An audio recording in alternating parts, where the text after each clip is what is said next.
Guys, you know I've covered NBA expansion widely. Every time it's been brought up in the NBA, I talked about it. I'm a big fan of expansion. I think it's something that needs to be done. And oh baby, would it help the league's new media right deal. But let's talk about it. So we all know it's a fact. And shout out to all the commenters. So the city of Seattle owns the history of the Supersonics, and it's basically a guaranteed that the NBA, they act like they're not talking about it, but they're just trying to figure out when they're going to announce it. But basically, they're going to announce two teams in the next year, next few months. Within the next 2 or 3 years, we will hear a team be announced. And the first team will obviously be the Seattle Supersonics, but we've all thought it was the Las Vegas.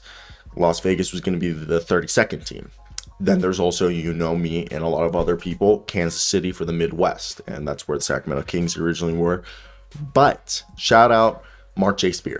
When the NBA does decide it's ready for expansion, Seattle's widely expected to receive one of the franchises as they expect to expand with two teams. The other city has been expected to be Las Vegas, but the NBA has acknowledged to Marc J. of Andscape that Mexico City is a potential candidate.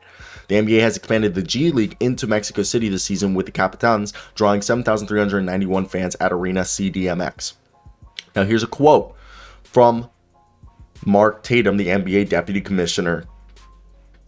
Expansion is currently not on the docket, but at some point, if we turn to expansion, there's no doubt that the Mexico City would have to be one of the cities that would be in consideration along with a host of other very big and relevant cities in North America. One of the biggest challenges around international expansion has always been the travel issues, the facility issues. But there's a world-class facility in Mexico City in Arena CDMX, which is where we've been playing our games and our global games in Mexico. And that's actually the home of the G League team, the Capitanes. And so that's not an issue. And the travel is not an issue. It's a pretty short flight for several of our teams, particularly our Texas teams, our Florida teams, our New Orleans team. Arizona actually is a pretty short flight. So those are all kind of things that would we would take into consideration. And for the reasons you have to consider it, but again, I'd say it's not immediately on the docket right now, said NBA Deputy Commissioner Mark Tatum to Andscape. And I think it's definitely an interesting thing when you look at that, because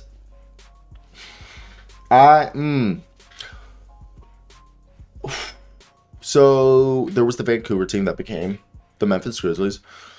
And for me, they already have a Canada team. Is it in their best? If they did Mexico City, there would be nothing wrong with it. But the problem is like Mexico does like basketball, but it's not like an Argentina. It's not like Spain. And I don't mean anything wrong by that.